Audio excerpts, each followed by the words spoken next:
Comenzaremos con la descripción del agente. Vemos que el agente etiológico del SIDA es el virus de la inmunodeficiencia humana, comúnmente conocido como el VIH. Este pertenece a la familia de Retroviridae y a la subfamilia de Lentivirus. Los retrovirus se clasifican en 4, los cuales se subdividen en 2 grupos: el virus linfotrópico T humano tipo 1, tipo 2 y el virus de la inmunodeficiencia humana tipo 1, tipo 2. Decimos que el VIH tipo 1 tiene 4 grupos que van desde la M hasta la P, y el VIH tipo 2 tiene 8 grupos que van desde la A a la H. El VIH tipo 1, grupo M, es la causa más frecuente de VIH a nivel mundial, especialmente en Estados Unidos. Decimos que posiblemente ese se originó de los chimpancés, gorilas o de ambos. En cambio, el VIH tipo 2 de los primates, que son conocidos como Mangabe. El VIH tipo 2, el primer caso se conoció en el año de 1986 en África Occidental y se mantuvo prevalente en esa región durante mucho tiempo hasta que se diseminó a nivel mundial. Historia de la enfermedad. A partir de octubre de 1980 a mayo de 1981 se reportaron al Centro de Control de Enfermedades de los Estados Unidos 5 casos de neumonía. Esto causado por el agente etiológico Pneumocystis carini, como se le conocía anteriormente, y en hombres homosexuales jóvenes, en los cuales podemos decir que concomitantemente presentaban candidiasis oral y o esofágica, a la vez algunos citomegalovirus. Esto llevó a pensar que el síndrome era la causa de una grave inmunodeficiencia de las células T. Posteriormente, se le nombró como síndrome de inmunodeficiencia adquirida SIDA. Ahora, en el año de 1983 fue cuando ya se habían ampliado un poco más los estudios del SIDA. Se relacionó a este con el virus linfotrópico T humano. Se creía que podía ser la causa. En el año de 1900, en este mismo año, se aisló el virus de una persona con adenopatía linfática. En el año de 1984, decimos que se demostró claramente que el virus era el agente causal del síndrome de inmunodeficiencia adquirida. En el año de 1985, la prueba de ELISA ayudó a ampliar un poco más la gravedad del alcance epidemiológico que tiene esta enfermedad a nivel mundial. En 1986, el Comité Internacional de Taxonomía de Virus designó las siglas HIV, virus de inmunodeficiencia humana, a el causante del síndrome de inmunodeficiencia adquirida. Ahora bien, decimos que a partir de aquí se hizo conciencia de la problemática sanitaria de este virus a nivel mundial. Fue el problema sanitario más grave del siglo XX. Finalmente, en el año 2009, la ONU-SIDA, Programa de las Naciones Unidas para el SIDA, designó que más de 33 millones de personas estaban infectadas con este virus. Descripción de la enfermedad. Según el Centro de Control de Enfermedades de los Estados Unidos, se considera que una persona tiene SIDA cuando, primeramente, el estudio serológico da positivo a VIH y que este mismo estudio tenga un recuento de células T menor a 200 microlitros o bien linfocitos CD4 menor al 14%. También, si esta persona está padeciendo de una infección oportunista o cáncer. Puede ser háblese de la adenopatía linfática, una neumonía, la tuberculosis pulmonar, cáncer de cuello uterino y varios trastornos no asociados como demencia. Asimismo, podemos mencionar que en las personas que no tienen tratamiento con un antirretroviral se da la principal característica de SIDA, ¿verdad? Que su cantidad de células T sea menor al 14%. Entonces decimos que ese diagnóstico se hace alrededor de 3 años en un 80% de personas que no tienen tratamiento antirretroviral. Pero con personas que sí lo tienen, pueden presentar un diagnóstico determinado a partir de una infección oportunista o cáncer y tener los niveles de células T aumentadas a pesar de que sí padecen de SIDA. Esto es gracias a los antirretrovirales. Epidemiología. Decimos que a partir del año 2001 ya se consideraba al SIDA como una epidemia mundial. En el año 2005 decimos que el número de defunciones por SIDA fue mayor de 25 millones de personas y quedaron huérfanos más de 15 millones de niños, de los cuales 12 millones vivían en África subsahariana. En el año 2008 murieron alrededor de 2 millones de personas y hubieron 2.7 millones de casos nuevos de infectados.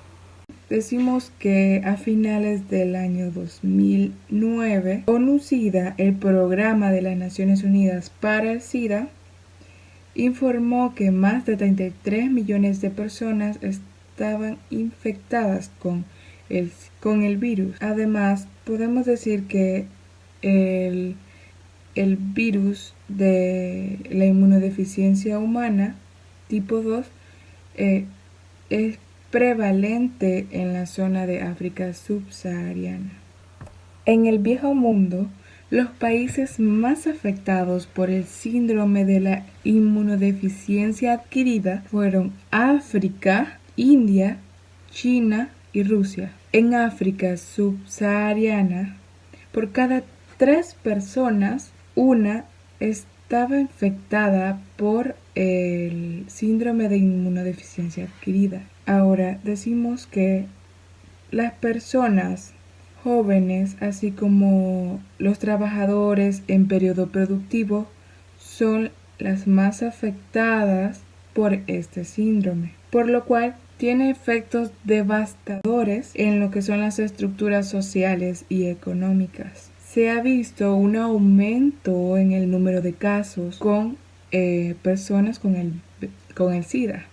Decimos que esto se piensa puede ser por las recientes migraciones humanas, sea tanto de la zona rural a la zona urbana, como las migraciones internacionales, por turismo, por buscar mejores condiciones de vida o por delincuencia.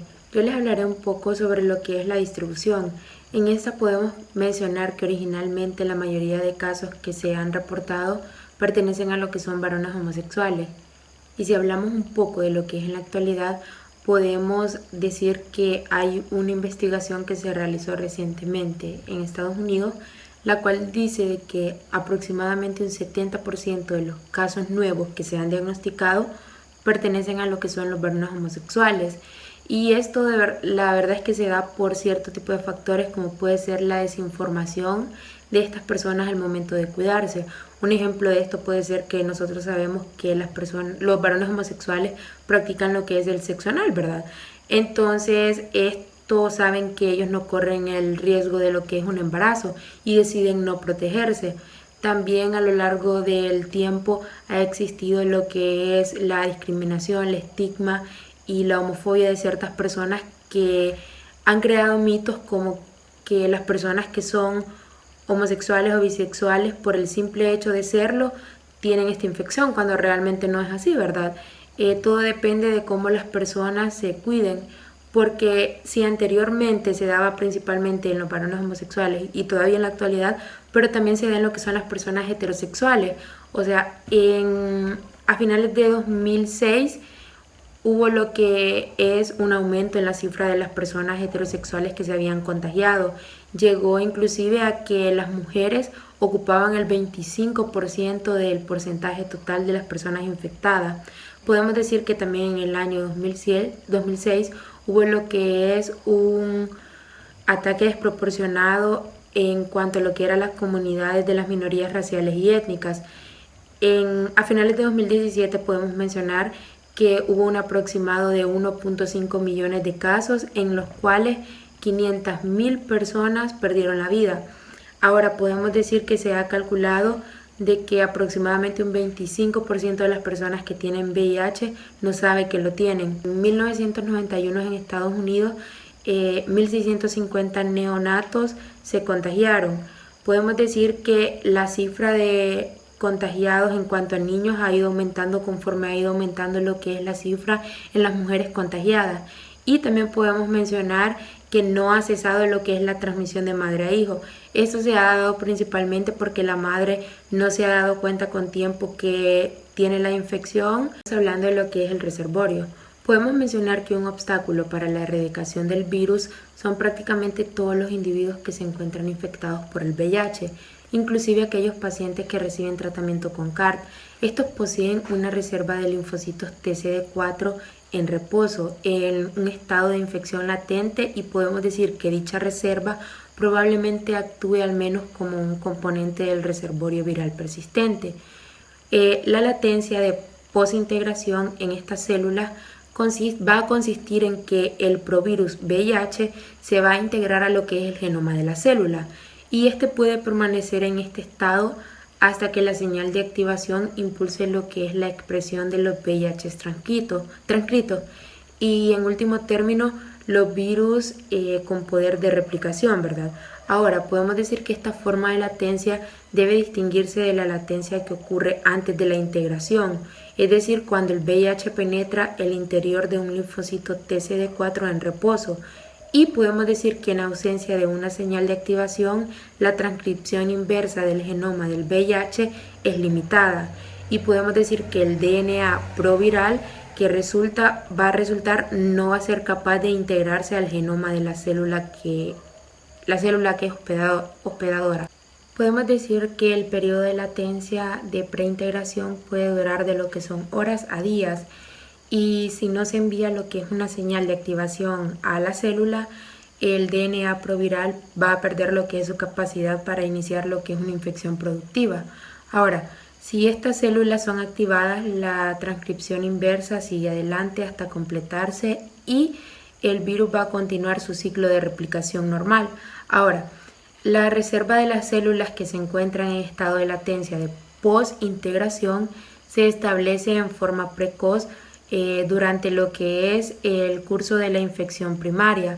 Ahora, podemos mencionar con la siguiente diapositiva que los estudios con modelos de proyección de curvas en cuanto a la disminución han calculado que en situaciones de supresión prolongada se necesitarían lo que es desde pocos a varios años para que las células infectadas remanentes, o sea, se eliminen por completo. Sin embargo, no se ha documentado que esto ocurra en forma espontánea en ningún paciente, y quizás es porque el reservorio del virus latente se va a reponer. Podemos decir que pueden existir reservorios de células infectadas con VIH, latentes o en otro estado, ¿verdad? En varios compartimientos incluidos como el tejido linfoide, la sangre periférica y el sistema nervioso central, tal vez en las células del linaje de monocitos o macrófagos, así como en otros sitios aún no identificados.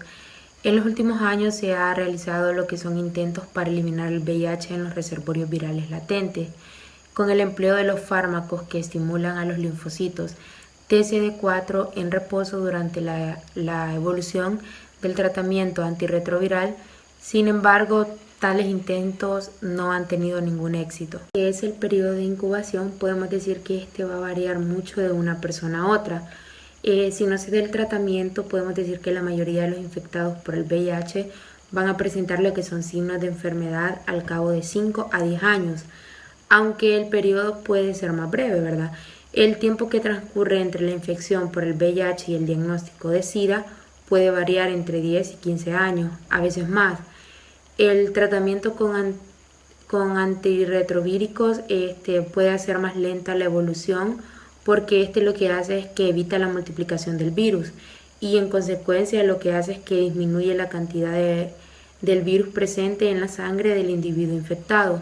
Ahora, muchos individuos con infección por VIH se mantienen asintomáticos durante muchos años, incluso sin tratamiento antirretroviral, con un tiempo promedio de casi 10 años entre la exposición y la aparición de lo que es el SIDA, porque recordemos que el VIH es lo que es la infección y el SIDA vamos a decir que es la enfermedad que produce esta infección. Sin embargo, el SIDA también puede ser, ya lo podemos llamar como la parte final de lo que es la infección del VIH. Tenemos lo que es el periodo de transmisibilidad. Podemos decir que los periodos de mayor transmisibilidad del VIH son los de mayor viremia y estos se corresponden con lo que es el inicio de la infección, que es el periodo de ventana, y la fase de la enfermedad, como les explicaba anteriormente, es lo que es el SIDA. Ahora, para que se dé la infección se va a establecer lo que es la velocidad reproductiva básica y en esta vamos a decir que tiene que ser mayor o igual a 1. Ahora, una explicación de esto es que cada célula que esté infectada deberá infectar a una o más células. Ahora, cuando ya se ha dado lo que es la infección, el virus lo que va a hacer es replicarse en las células linfoides de lo que es la mucosa, la submucosa y hasta cierto punto en los tejidos linforreticulares, que estos son los que van a drenar lo que es el tejido intestinal.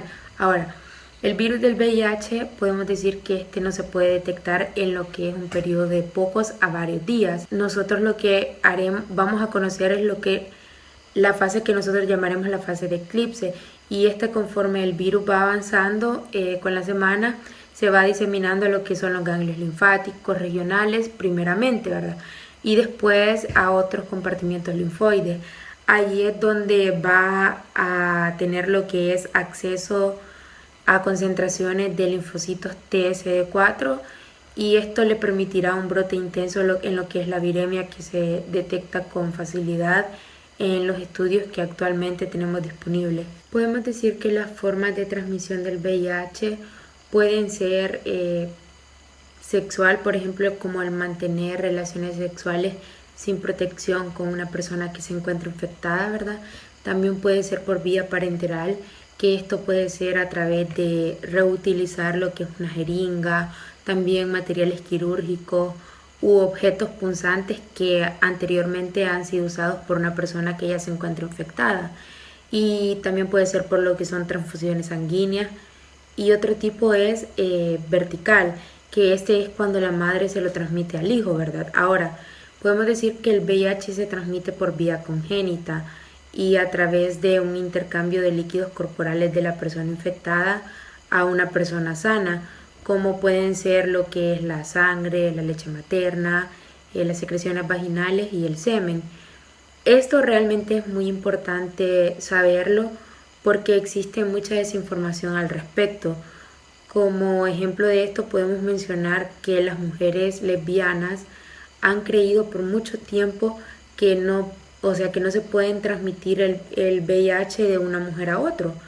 Y esto realmente es un mito porque esto sí es comprobado que las mujeres que son lesbianas y tienen relaciones sexuales pueden transmitirse el virus. También tenemos que saber que no es posible infectarse con cosas cotidianas como pueden ser un beso, un abrazo, compartir agua, compartir alimentos. También se conocen varios cofactores que pueden incrementar lo que es el riesgo de transmisión del VIH durante un encuentro determinado, como puede ser la presencia de infecciones de transmisión sexual inflamatorias o ulcerosas, traumatismo, menstruación y falta de circuncisión en el varón. circuncisión en el varón. Hablaremos un poco sobre el riesgo de adquirir la infección por el VIH.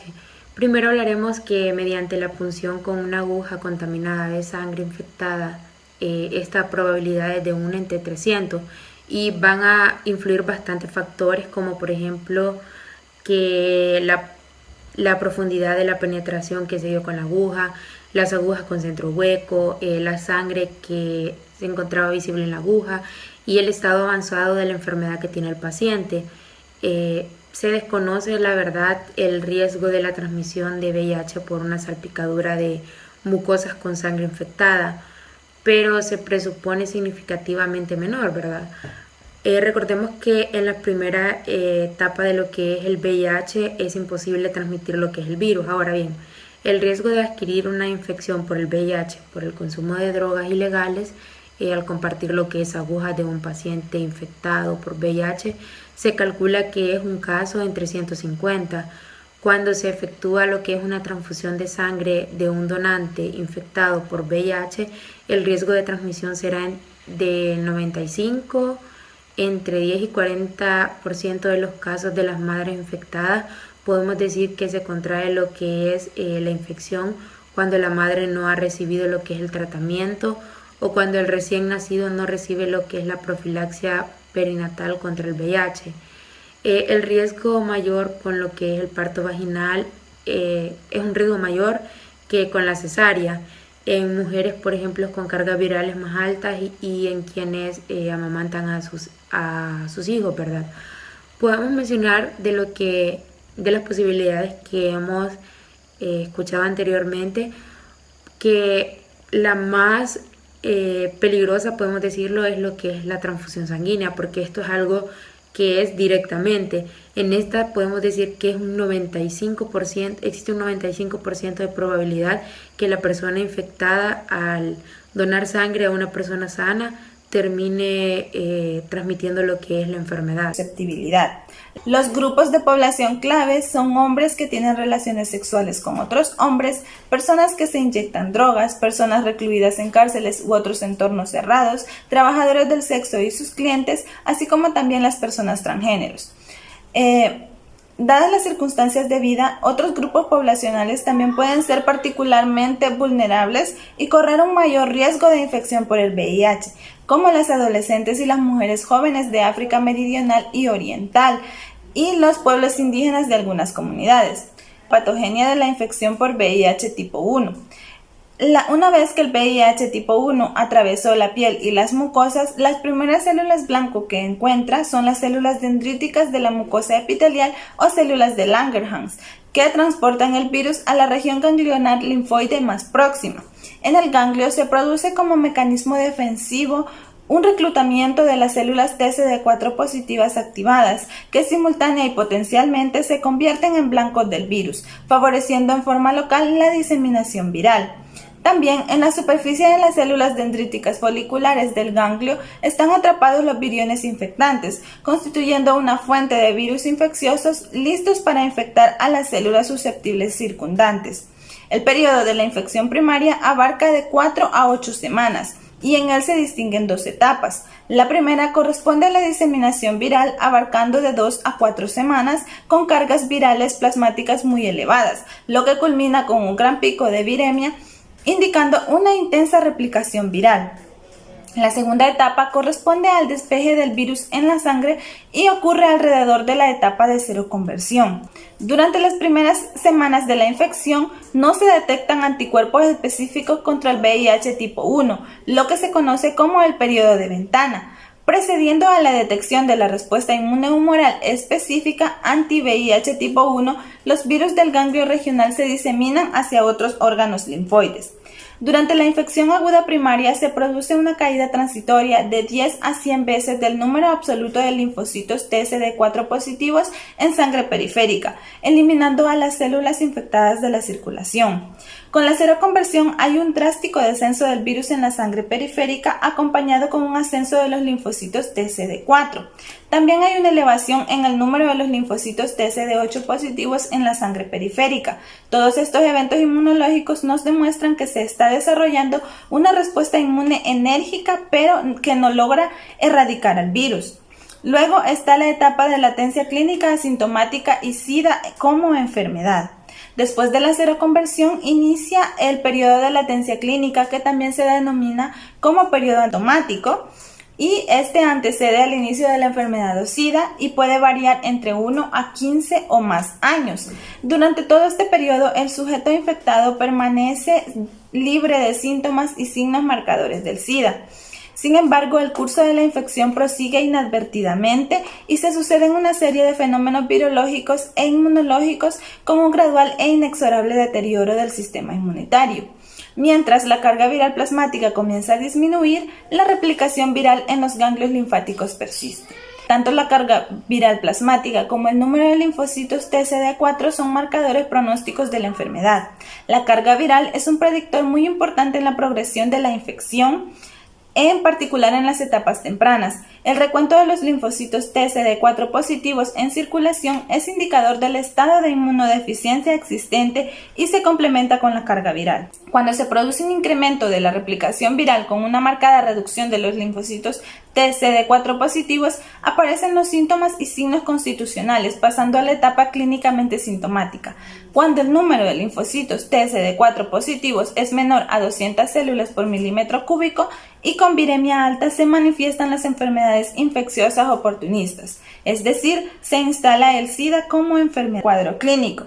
Aproximadamente el 50% de los individuos infectados con el VIH tipo 1 presentan una sintomatología clínica durante la infección aguda primaria. Esta asemeja a una mononucleosis infecciosa y entre los síntomas más comunes están fiebre, astenia, dolores musculares y articulares, adenopatías, faringitis, diarrea, cefalea, pérdida de peso, náuseas o vómitos y también ulceraciones cutáneas y de mucosas.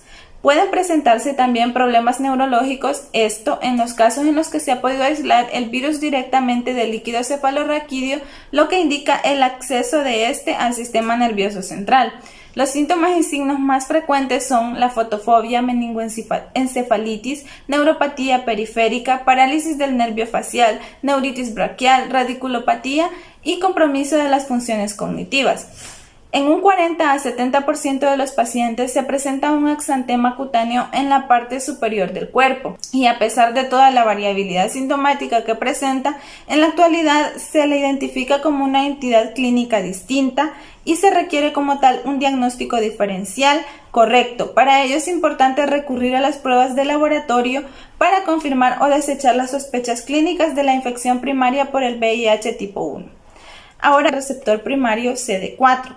La glicoproteína CD4 se encuentra en la superficie celular de aproximadamente 60% de los linfocitos T, también en las células precursoras T de la médula ósea y del timo, en monocitos, macrófagos, eosinófilos, células dendríticas y células de la microglía del sistema nervioso central. La glicoproteína 120 del virus se une al CD4 induciendo cambios conformacionales a fin de ingresar a la célula. Correceptores y quimiosina. Tenemos los correceptores primarios del VIH tipo 1. Estos correceptores son receptores de quimiosinas con estructuras de serpentinas de 7 dominios, transmembrana, y su región citoplasmática se acopla a la proteína G, que genera señales de transducción cuando los receptores se unen a sus ligandos. Actualmente se reconocen dos correceptores principales para el VIH tipo 1 y VIH tipo 2, que son las moléculas CCR5 y CXCR4. Las cepas de VIH tipo 1 pueden clasificarse en dos grupos. Así tenemos las que tienen tropismo por los macrófagos o M-trópicas y las que tienen tropismo por las células T y líneas celulares T, que se conocen como T-trópicas. Las células M-trópicas no son inductoras de sincicios, mientras que las cepas T-trópicas sí lo hacen. Las cepas M-trópicas no inductoras de sincicios utilizan el correceptor CCR5 y las cepas T-trópicas que sí son inductoras de formación de sincicios utilizan el correceptor CXCR4. En función del correceptor utilizado, también el VIH tipo 1 se puede clasificar en tres tipos de variantes, R5X4 y R5X4, que también se denomina dual trópica. Estas son las que pueden utilizar tanto el correceptor CCR5 y el CXCR4 para poder ingresar a la célula.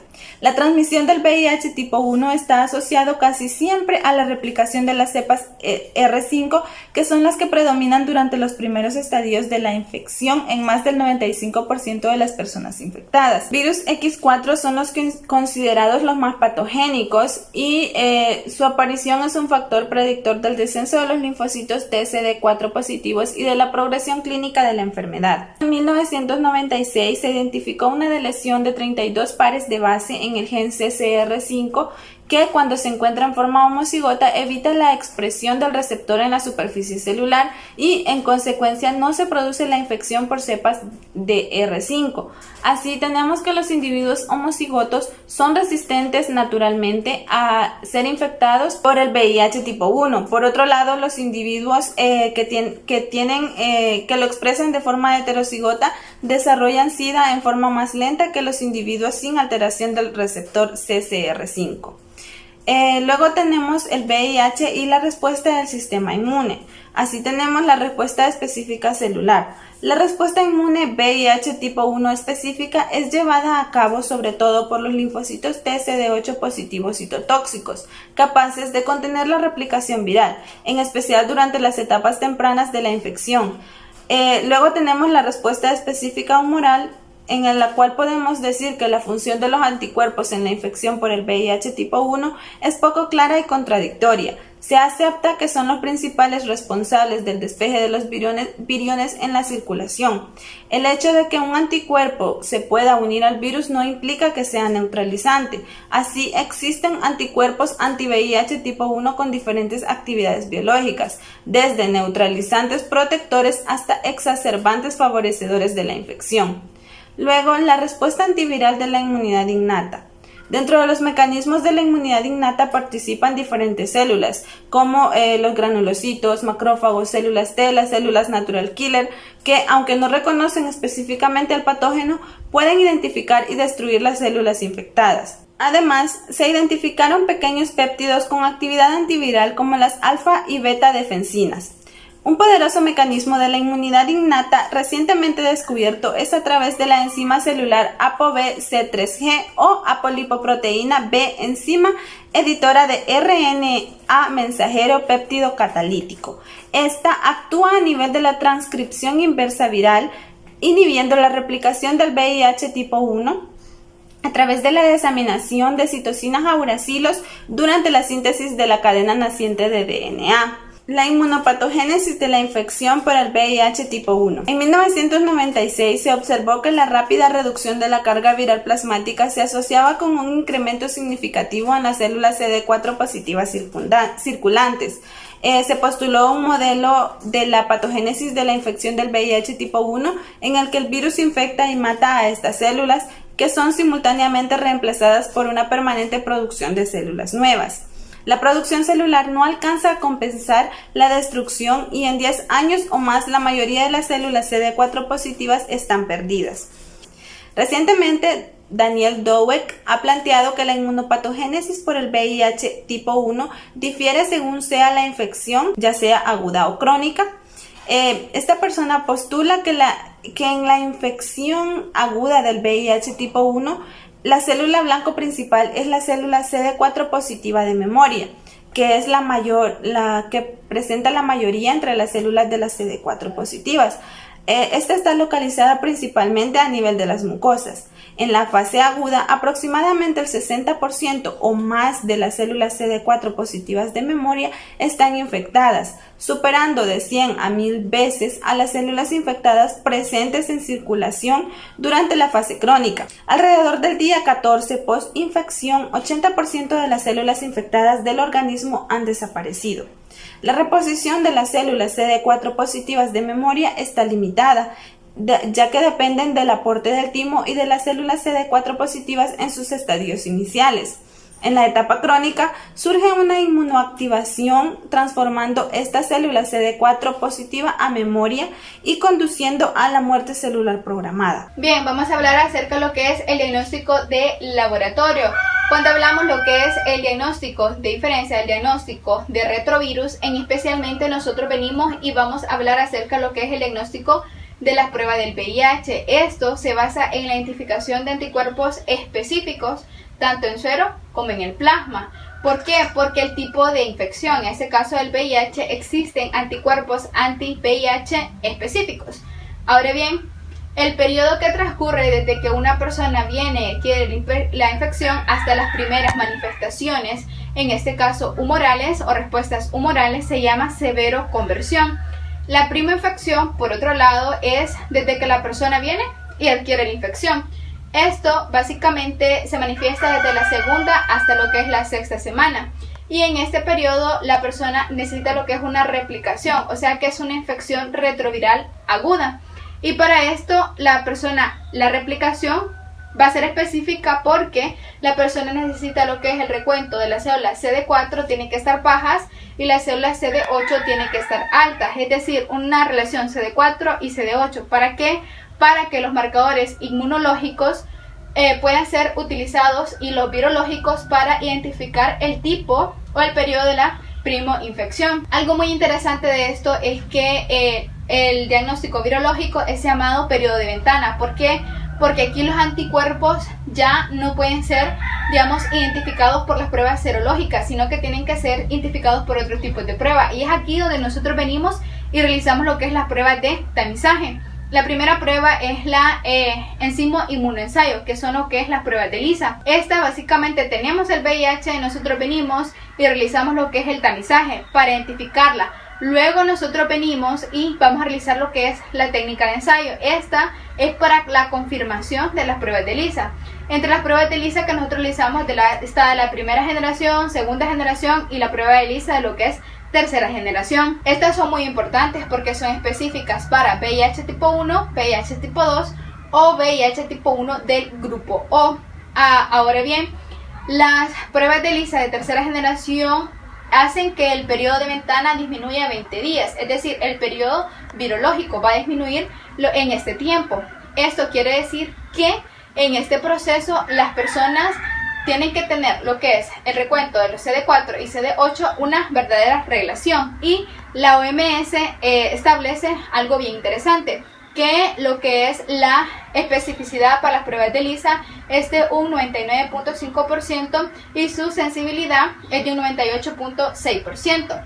Ahora, otro tipo de pruebas que nosotros venimos y podemos realizar son las pruebas de aglutinación en gelatina. ¿Qué quiere decir esto? Esta es una prueba muy conocida en el mundo, también nosotros la podemos utilizar en nuestro medio. Básicamente es similar a lo que es a la prueba de ELISA, solo que va a disminuir lo que es el gran equipo que se requiere. Dura de 2 a 3 horas. Y esto nosotros ensamblamos lo que es la partícula de gelatina con lo que es el virus y lo colocamos con la sensibilidad del suero del paciente, y si vemos lo que es una aglutinación, es aglutinación por partículas de gelatina. Las otras son pruebas simples. Por ejemplo, estas pruebas han tenido una gran importancia en todo el mundo y se han ido utilizando. Puede ser las pruebas de inmunoblock, las pruebas de lo que es inmunofiltración, inmunogranografía y las pruebas de lo que es aglutinación. Estas básicamente van a durar de 10 a 40 minutos y no necesitan de un gran equipamiento. El otro tipo de pruebas que nosotros podemos realizar es las pruebas de lo que es el P24. Las pruebas del P24 es cuando nosotros venimos y realizamos esto en pacientes pequeños o en pacientes pediátricos. Acá nosotros vamos a identificar lo que es la proteína P24 para decidir el tipo de qué es prima infección que tiene la persona. Acá nosotros vamos a realizar lo que es las pruebas suplementarias. Estas pruebas suplementarias es para decir, ok, vamos a confirmar el diagnóstico. Si nosotros ya hicimos una prueba de ELISA y la prueba de ELISA nos dice sí, el paciente tiene VIH, es positivo, nosotros realizamos las pruebas de suplemento para la confirmación de los falsos positivos. Es decir, la prueba de ELISA nos ha salido positiva, pero nosotros realizamos la prueba de suplemento y la prueba de suplemento nos dice que no, que es negativo. Entonces nosotros lo necesitamos para confirmar los falsos positivos. Hay una super relación con las pruebas de algoritmo. Estas pruebas de algoritmo es cuando las ELISAs de primera generación, las ELISAs de segunda generación se utilizan para las pruebas de falso positivo. O sea que hay una relación con las pruebas suplementarias y las pruebas de algoritmo. Luego de esto nosotros de las pruebas del P24, que ya sabemos que es para los niños pediátricos, identificación, el tipo, digamos, de infección que la persona tiene, que en este caso lo que es la prima infección. Luego nosotros venimos y realizamos las pruebas inmunológicas o de ácidos nucleicos. Las pruebas de ácidos nucleicos nosotros sabemos que tenemos el ADN y el ARN y estos tienen dos bases. Uno, lo que es la secuencia del diagnóstico o el tratamiento retroviral o el diagnóstico pediátrico o el diagnóstico en adultos. Básicamente se da lo que es en la primoinfección. Acá cuando hagamos lo que es el RNA en el plasma, nosotros lo podemos decir, es la carga viral. Esta carga viral es el conjunto de replicaciones que tiene lo que es el RNA y que nosotros hemos utilizado para tratar lo que es al paciente. Entonces, el diagnóstico pediátrico básicamente decimos, la madre tiene VIH. Entonces, el diagnóstico pediátrico es para el bebé, porque aquí presenta lo que es anticuerpo VIH con una inmunoglobulina G. Estos son indetectados en el mes 9 o en el mes 10 que el niño tiene, pero pueden ser utilizados lo que es en el mes número 18. Entonces, entre las pruebas de laboratorio que nosotros básicamente venimos y utilizamos, tenemos 7 pruebas básicas. Las pruebas de ELISA, otras pruebas simples, que es la aglutinación de gelatina, tenemos lo que es las pruebas de inmunoblog, las pruebas suplementarias, que es para la confirmación de falsos positivos, las pruebas de algoritmo, que están relacionadas con las pruebas suplementarias, tenemos las pruebas de la proteína P24 y las pruebas de lo que es de ácidos nucleicos. Son 7 tipos de pruebas que nosotros realizamos para lo que es el diagnóstico de laboratorio. Ahora, venimos y tenemos el diagnóstico diferencial. Esto básicamente es aquellas manifestaciones clínicas que son similares al VIH, pero que nosotros la vamos a diferenciar. Por ejemplo, las personas que pierden peso, las personas relacionadas con lo que es problemas cardíacos, periodontitis, también está relacionado con lo que es las personas que tienen trastornos pulmonares. En este caso pueden ser agudos, pueden ser crónicos. También está relacionado con la presentación de la enfermedad. Si la enfermedad es neurológica, es decir, tiene alteraciones, alucinaciones, puede tener convulsiones. Acá la persona puede tener lo que es disfunción hepática o puede tener lo que es disfunción renal. La diarrea es otro síntoma. O sea, esto básicamente nos indica que la persona tiene un síndrome de mala absorción o un problema intestinal o gastrointestinal. Ahora bien, esto es el diagnóstico, digamos, diferencial que nosotros venimos y decimos, con las pruebas de VIH es el diagnóstico diferencial que las personas tienen. Ahora, el otro punto que vamos a tratar es el tratamiento. El tratamiento se basa en 3 apartados específicos, que es la profilaxis de las infecciones oportunistas, puede ser cáncer y otras complicaciones del VIH, el tratamiento de las infecciones oportunistas, el cáncer y otras complicaciones del VIH y también puede ser el tratamiento ya retroviral. Cuando hablamos de profilaxis sabemos que es la terapia preventiva que nosotros realizamos de infecciones oportunistas. En este caso puede ser, pero esto está relacionado básicamente con el recuento de las células CD4. Por ejemplo, si nosotros tenemos una infección por neumonía, venimos y decimos, vamos a aplicar profilaxis cuando las células CD4 estén menores de 200 células por milímetro. Ahí vamos a aplicar nosotros profilaxis. Cuando tengamos, digamos, el Mycobacterium avium, vamos a aplicar la profilaxis cuando las células estén por debajo de 75 a 100 células por milímetro. También puede ser la profilaxis para lo que es Mycobacterium tuberculosis o profilaxis para lo que es toxoplasmosis. Ahora, ¿qué tipo de fármacos podemos utilizar en la profilaxis? Podemos utilizar lo que es trimetoprim sulfametoxazol, Daxona o atabacona. Ahora, ya en el segundo apartado, que es el tratamiento ya para infecciones oportunistas, básicamente acá, estas están relacionadas con infecciones, puede ser neumonía, puede ser lo que es la retinitis por citomegalovirus, puede ser lo que es el Escherichia zoster, varicela zoster. ¿Y cuáles son los fármacos que utilizamos? Por ejemplo, para la retinitis por citomegalovirus, nosotros venimos y vamos a utilizar lo que es el Foscarnet, dosis de 60 miligramos por kilogramo de peso. Podemos utilizar lo que es el acidofovir, que es dosis de 5 miligramos por kilogramo de peso. Ahora, para las infecciones por herpes zóster, podemos utilizar lo que es el aciclovir, dosis de 200 miligramos por kilogramo de peso o 400 miligramos por kilogramo de peso. Y el penciclovir, que podemos utilizar dosis de 250 miligramos por kilogramo de peso.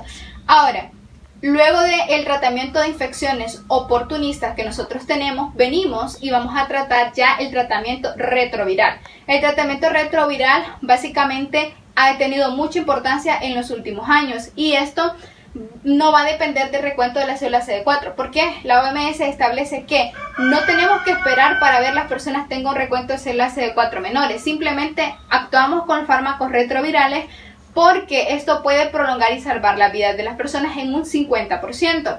Ahora bien, ¿qué quiere decir esto? Que si la persona dice, ok, voy a tomar el tratamiento retrovirales, esto quiere decir que la persona puede también tener lo que es resistencia. Es por eso que se utilizan diversos tipos de fármacos, y hay 5 categorías. Para eso podemos utilizar los fármacos inhibidores o los fármacos ácidos nucleicos, inhibidores de la proteína transcriptasa.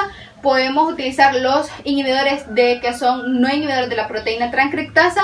Podemos utilizar lo que es los inhibidores de transposones y los inhibidores de integrones. Esos son, digamos, los fármacos que nosotros podemos utilizar para el tratamiento. O sea, los fármacos de la proteína, los fármacos de integrales, los fármacos de entrada son el tratamiento que nosotros podemos utilizarlo para lo que es las infecciones del VIH. Gracias. Complicaciones que pueden presentar aquellas personas que padecen VIH-Sida. Las manifestaciones sistémicas son las primeras. La fiebre, diaforesis nocturna y pérdida de peso son síntomas frecuentes y pueden aparecer sin una infección oportunista como complicaciones. Las náuseas se deben muchas veces a candidiasis esofágica, por lo que estos pacientes deben de recibir un tratamiento provisional con un antimicótico oral. La pérdida de peso y el síndrome de desgaste es una complicación en particular angustiante de la infección prolongada. Los pacientes sufren pérdida desproporcionada de masa muscular con mantenimiento de las reservas de grasa o una pérdida menos sustancial de ellas. Ahora hablemos un poco sobre las neumopatías. Las neumonías por neumocistis, especialmente por neumocistis jorobesi, es una infección oportunista más frecuente relacionada con el SIDA. La intensidad de las manifestaciones es variable. Entre otras enfermedades pulmonares infecciosas tenemos las neumonías bacterianas, micobacterianas y virales. La sinusitis puede ser un problema frustrante. Los síntomas incluyen congestión y secreción de los senos paranasales, cefalea y fiebre. Y entre las neumonías no infecciosas tenemos aquellas que incluyen las asociadas con el sarcoma de Kaposi, linfoma de no-Hodgkin, neumonía intersticial y de forma creciente debido a la era de los antirretrovirales, el cáncer pulmonar. Hablando un poco sobre las enfermedades del sistema nervioso central, tenemos en primer lugar la toxoplasmosis, la cual es la lesión expansiva más frecuente, con síntomas como cefalea, déficit neurológico focal, convulsiones o alteraciones del estado mental. El linfoma del sistema nervioso central, o también llamado linfoma no Hodgkin primario, es la segunda causa de lesión expansiva más común y los síntomas son similares a los de la toxoplasmosis. Tenemos también la demencia asociada con VIH. Estas personas suelen tener dificultades en tareas cognitivas como la memoria o la atención. Presentan disminución de la función motora y suelen tener problemas emocionales o conductuales. La meningitis criptocócica por lo general se presenta con fiebre y cefalea. La mielopatía por VIH se presenta con debilidad de piernas e incontinencia. Suele ser una manifestación tardía. Y por último tenemos la leucoencefalopatía multifocal progresiva. Es una infección viral de la materia blanca cerebral que se observa en pacientes con infección muy avanzada. Por lo regular provoca deficiencias neurológicas focales como afasia, hemiparesia y también ceguera cortical. En cuanto a las complicaciones del sistema nervioso periférico, se desarrolla una polineuropatía inflamatoria dismielinizante, similar al síndrome de Guillain-Barré en pacientes infectados, casi siempre antes de una inmunodeficiencia franca. El citomegalovirus puede ocasionar una polirrediculopatía ascendente y en presencia de herpes zóster suele observarse mielitis transversa. También la neuropatía periférica puede ser frecuente en personas infectadas por VIH-Sida. También hay manifestaciones óseas y reumatológicas. Se ha observado con frecuencia artritis que afecta articulaciones únicas o múltiples con o sin derrame. Los casos de necrosis avascular de la cabeza del fémur se comunican por lo regular en el contexto de la enfermedad avanzada con infección de larga duración y en pacientes que reciben el tratamiento antirretroviral a largo plazo. Otra de las complicaciones es miopatía. Es poco común, pero puede relacionarse con el tratamiento antirretroviral, sobre todo con sidobudina. La debilidad de los músculos proximales es común en pacientes que ya la padecen y puede tener grados variables de hipersensibilidad muscular. También tenemos la retinitis por citomegalovirus, caracterizada por hemorragias perivasculares y exudados blanquecinos vellosos, es la infección retiniana más frecuente en individuos con VIH-Sida y puede avanzar con rapidez. Por el contrario, los exudados cotonosos, que también son frecuentes en pacientes infectados con SIDA, son benignos, remiten de manera espontánea y tienen aspecto de pequeñas lesiones blanquecinas mal definidas, sin exudados o hemorragias. Lesiones bucales. La presencia de candidiasis bucal o leucoplasia vellosa es significativa por varios motivos. En primer término, estas lesiones son muy sugerentes de infección por VIH en pacientes sin otra causa evidente de inmunodeficiencia. En segundo lugar, varios estudios han demostrado que los individuos con candidiasis tienen una alta tasa de avance al SIDA. La leucoplasia vellosa se debe al virus Epstein-Barr. Se reconocen dos tipos importantes de candidiasis bucal. Tenemos la pseudomembranosa con placas blancas extirpables y la eritematosa con placas rojas friables. Entre las manifestaciones gastrointestinales tenemos la esofagitis por cándida, una complicación frecuente en pacientes con VIH-Sida. Tenemos hepatopatías, ya que varios estudios han demostrado que el hígado es un sitio frecuente de infecciones y neoplasias en sujetos infectados por VIH-Sida. Hay enfermedad biliar. Tenemos también enterocolitis, cuyos microorganismos etiológicos más comunes incluyen bacterias como Campylobacter, Salmonella y Shigella, virus como citomegalovirus y adenovirus, y protozoarios como Cryptosporidium, Entamoeba lítica, Giardia, Isospora y microsporidios. Entre las manifestaciones endocrinas podemos mencionar que el hipogonadismo es tal vez la anomalía endocrina más frecuente en varones infectados por VIH. Las manifestaciones cutáneas comúnmente se agrupan en dermatitis virales con infecciones por virus del herpes simple, herpes zóster y molusco contagioso como el poxvirus, dermatitis bacterianas como infecciones por Staphylococcus, especialmente Staphylococcus aureus, y angiomatosis bacilar por dos microorganismos etiológicos, Bartonella henselae y Bartonella quintana. Exantemas micóticos por Dermatofitus y Cándida, además de dermatitis seborreica por Malassezia furfur, dermatitis neoplásica relacionada con sarcoma de Kaposi y dermatitis específicas como psoriasis y cerosis. Cánceres relacionados con el VIH. En la actualidad se incluyen 4 cánceres en la clasificación del SIDA de los CDC. Entre ellos está el sarcoma de Kaposi, linfoma no-Hodgkin, linfoma primario cerebral y carcinoma cérvico-uterino invasor. El aumento de la incidencia de cánceres también tal vez se deba a la alteración de la inmunidad celular. Manifestaciones ginecológicas. La candidiasis vaginal, displasia, neoplasia cérvico-uterina y la enfermedad pélvica inflamatoria son más frecuentes en mujeres infectadas por VIH que en otras pacientes. Tales manifestaciones también tienden a ser más graves cuando se presentan en asociación con la infección por VIH. Por lo tanto, es necesario que las mujeres infectadas con VIH reciban atención ginecológica frecuente. Coronariopatías. Las personas infectadas con VIH tienen mayor riesgo de enfermedad coronaria que los testigos de géneros y edades similares. Parte de este incremento en la enfermedad coronaria se debe a los cambios de los lípidos como consecuencia del tratamiento antirretroviral.